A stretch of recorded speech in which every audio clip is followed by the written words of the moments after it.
if you're a product led company, which a lot of software as a service companies are, the mistake there is that they lead with product and there's nothing wrong with this, Lori, but they lead as they continue to grow. And once they get to a certain run rate, it's like, hey, you need to actually start marketing yourself as a larger brand, not a product solution. And they're always like, but this is how we got here. We got here by marketing our product. And it's like, yeah, but you have let's say you have a $200 million in revenue now.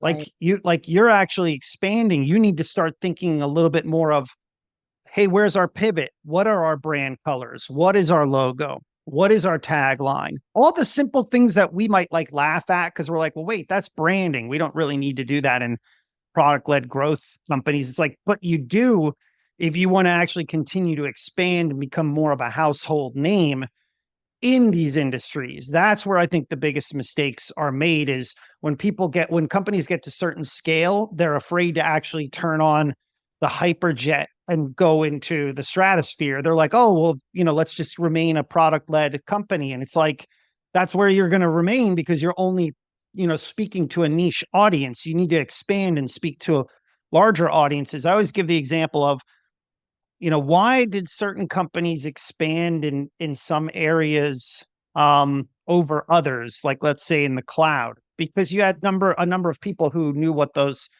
even if they didn't know, let's say Amazon Web Services, they knew who Amazon was because it had expanded its brand into a number of areas. So you could have a CMO saying, I know who that company is. I mean, when we're talking like 15 years ago.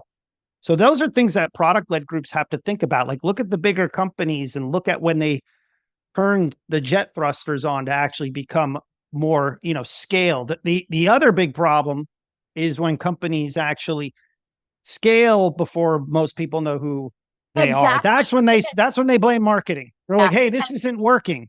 And we see that a lot with SaaS. I think hardware, is more product led.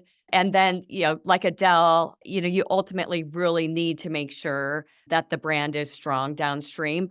But with a lot of SaaS solutions, they go broad too quickly and they don't have, one or two of their modules fully embraced and known by the market. And they have no idea what it is that they're buying.